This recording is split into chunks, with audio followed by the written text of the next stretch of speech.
One of WrestleMania's greatest collisions comes to its scintillating conclusion with Razor Ramon just managing to outlast Shawn Michaels, claiming possession of the Intercontinental Championship at WrestleMania 10.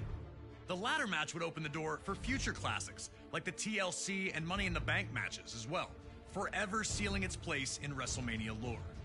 Our next match is another legendary moment that will live forever, as we head to WrestleMania 13.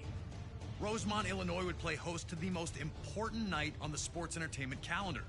And on this night, a match that is the literal definition of an all-time classic unfolded. Bret Hart had been the face of WWE's new generation for years, proudly defending the WWE Championship against all comers and defending WWE's honor against its most heinous villains. After losing the WWE Championship to Shawn Michaels in WrestleMania 12's Iron Man match, the Hitman took some time off to consider his future options. When he returned, roughly 6 months later, there were drastic changes to the landscape of WWE's universe. Top among those was the rise of Stone Cold Steve Austin. The man who started the year off as Ted DiBiase's ringmaster would find freedom in his true identity, dropping his manager and finding superstardom in the wake of his 1996 King of the Ring tournament victory. Austin 316 says I just whipped your ass. WWE was trying to find its attitude, but the seeds of change were being planted in the fans who had rallied around Austin. His no-nonsense attitude had made him the ultimate anti-hero. This acceptance of someone who flaunted his breaking of the rules didn't sit right with the Hitman. When Bret made his return, he immediately challenged Austin, who was more than ready to answer the call. The two battled at 1996's Survivor Series, where Hart won in a masterful performance of a feverish back-and-forth battle. The loss only made Austin angrier, creating a single focus for him: to ruin Bret Hart's career. He'd eliminate Hart from the 1997 Royal Rumble match after officials missed Hart first eliminate Austin.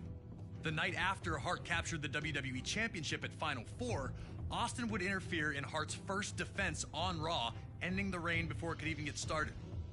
WWE officials would pit the rivals against each other in a no disqualification submission match. The loser would be forced to admit they were defeated by the better combatant. To make sure that order would be maintained, a special referee was assigned: the world's most dangerous man and former MMA champion, Ken Shamrock. And while Hart had the edge in submission wrestling, Austin was no slouch in that department. And he also had one other thing going for him: his promise to the world that he would never in a million years give up. Once the match started, these two unleashed months of hatred on one another. We were lucky enough to talk to the Rattlesnake himself, Stone Cold Steve Austin, to get his thoughts on this classic encounter. A lot of people think that the WrestleMania 13 match between myself and Bret the Hitman Hart is one of the best of all time. Certainly one of the best in all of WrestleMania.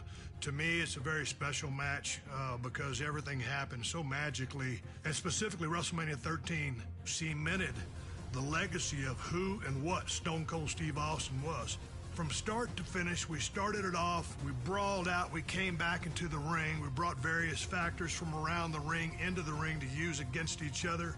Some of the stuff backfired on me. It was full of chills, thrills, and spills. I gotta call a spade a spade. I mean, it is my favorite all-time match, and I've been to some classics. Always an honor to get to pick the brain of one of WWE's top-level legends. Thank you again to Stone Cold for talking with us about WrestleMania 13. And now it's on you to try and find a way to take out WWE's toughest SOB. Remember, there are no disqualifications, so use whatever you can, and maybe you'll find a way to get him to surrender. I just wouldn't recommend messing with the referee. Shamrock's ankle lock is nasty.